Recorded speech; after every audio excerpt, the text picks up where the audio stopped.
Welcome back to Calm Investors. I am Ruth. And I am Patrick and Ruth. I have a confession. Another confession? You are full of those this season. I know, but this one is important. I watch financial news every morning, every single morning. And every morning they tell me something is about to crash, or something is about to moon. And I feel like I need to do something. By the end of the week I am exhausted and I have not actually done anything useful. I just feel anxious. And I am not going to tell you to stop watching. You are not?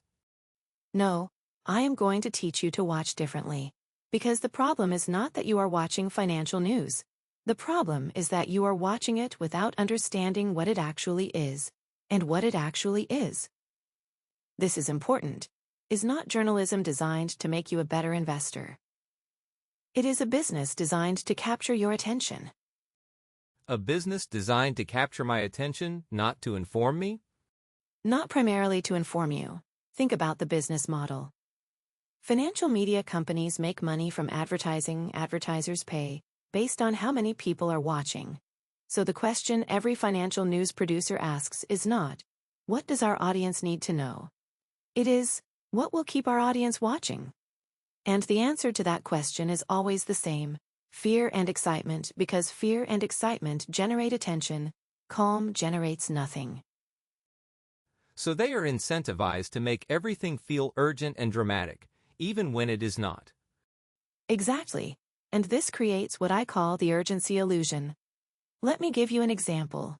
You turn on the news and you see a banner that says, breaking. Market drops, 2%. The word breaking, the red graphics, the serious faces, everything about the presentation tells you, this is a crisis. Something important is happening. You need to pay attention. You might need to act. Right, that is exactly what it feels like. Every 2% drop feels like a 5-alarm fire.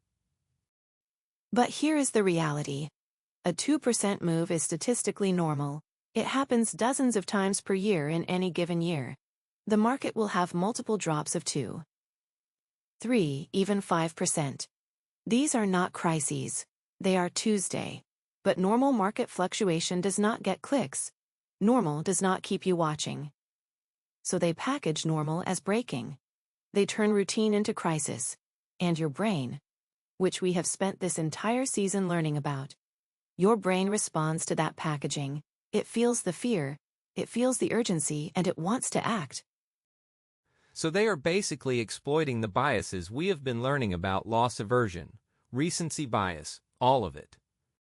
Every single one, and it gets worse. Because the other thing financial media does is present expert predictions with absolute confidence.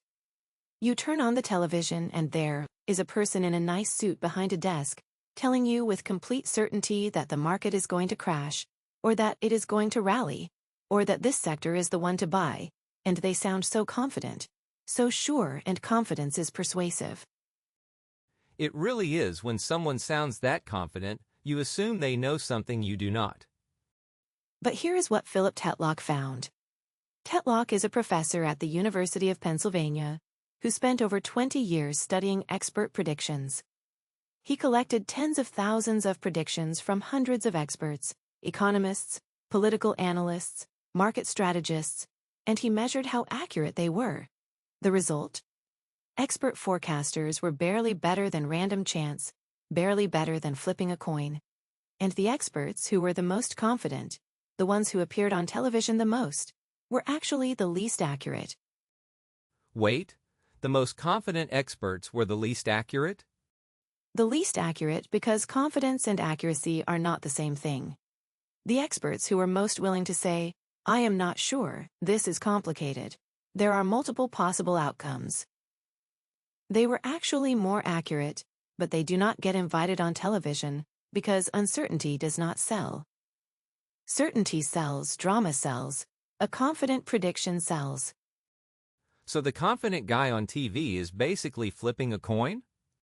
A coin that sounds very, very convincing, and that is the danger, because you hear the confidence and your brain interprets it as competence.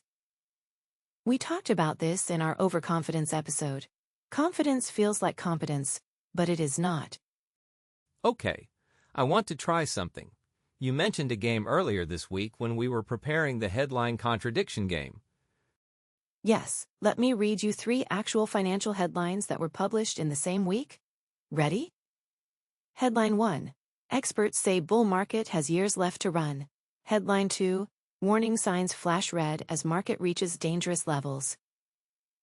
Headline 3. Market steady as investors weigh mixed signals. Wait, those were all from the same week? The same week, one says years of growth ahead, one says danger, one says nobody knows. And all 3 were written by credentialed financial journalists, citing credentialed experts. So which one do you follow? I mean, when you put them side by side like that, it is kind of absurd they cancel each other out. They do cancel each other out, and that is the point. If 3 experts in the same week give you 3 completely different predictions, the information content of any single prediction is essentially 0, but you do not see them side by side. You see one headline at a time, and whichever one you see first becomes your anchor. Whichever one matches your existing belief gets reinforced by confirmation bias. The media is not giving you information, it is giving you noise. Noise that feels like signal. Exactly. And there is another layer to this, the narrative machine. We talked about the narrative fallacy in our last episode. Every market move gets an after-the-fact explanation. The market went up because of strong jobs data. The market went down because of inflation fears, and these explanations sound logical. They feel true, but the story is not the cause. The same jobs data that supposedly caused a rally on Monday gets ignored on Wednesday when the market drops. The narrative is created after the fact to make randomness feel predictable. So the news is not explaining why the market moved. It is creating a story about why the market moved, and those are different things.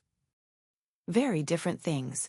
And there is one more bias that financial media exploits: availability bias. This is the tendency to overestimate the likelihood of events that are easy to recall. And what is easy to recall? Dramatic events, crashes, scandals, bankruptcies. These make vivid, memorable stories. But boring statistics, like the fact that markets go up roughly 70% of years, those are not memorable. They do not make headlines. So your brain overweights the dramatic and underweights the mundane, and financial media feeds you a steady diet of dramatic. So I remember every crash vividly, but I forget that most years the market goes up because crashes make better stories. Exactly. And that distorts your perception of risk.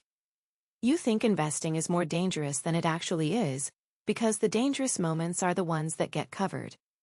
The quiet years of steady growth, the years that actually build wealth, those do not make the news. Okay, so financial media sells attention, not advice. Expert predictions are basically coin flips. Headlines contradict each other. Narratives are created after the fact, and dramatic stories distort my sense of risk. What is the defense? What do I actually do? The defense is your information diet. Just like you curate what you eat to stay physically healthy, you need to curate what you consume to stay financially healthy. And the principle is simple. Annual reports over daily news, books over tweets, data over opinions, long-form analysis over breaking alerts. Annual reports over daily news. That is a big shift from checking the news every morning.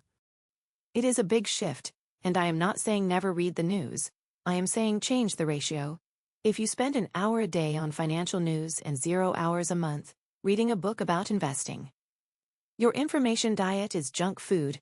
You are consuming noise and calling it knowledge. Flip the ratio. Spend an hour a month on news and an hour a week on books, annual reports, and long-term analysis. The quality of your decisions will change dramatically. All right, so what is the practice for this week? And I have a feeling this one is going to be hard for me. For 1 week, replace your morning financial news with one chapter of a long-term investing book, The Psychology of Money, by Housel. The Intelligent Investor, by Benjamin Graham, A Random Walk Down Wall Street by Burton Malkiel. Pick one, read one chapter each morning instead of watching the news at the end of the week. Notice how different you feel about your investments. Calmer? Less anxious? That is the information diet working. 1 week, 1 chapter a morning.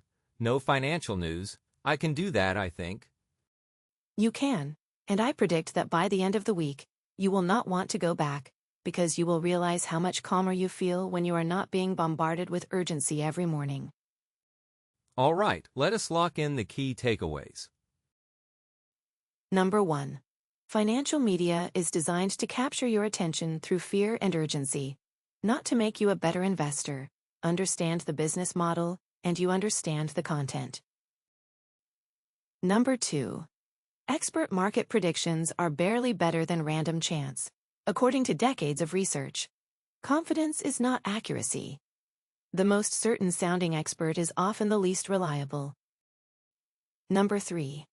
Every market move gets a narrative explanation after the fact, creating an illusion that markets are predictable. They are not. The story is not the cause. And number 4. Your information diet shapes your investment decisions. Curate it as carefully as you curate your portfolio. Annual reports over daily newsbooks over tweets. Data over opinions. And your homework for 1 week. Replace your morning financial news with 1 chapter of a long-term investing book at the end of the week. Notice how you feel. Calmer? Less anxious? That is the information diet working. If this episode changed how you think about the news you consume, follow Calm Investors wherever you are listening. Share this with someone who needs to hear it. Thanks for listening, everyone. Stay calm, build wealth,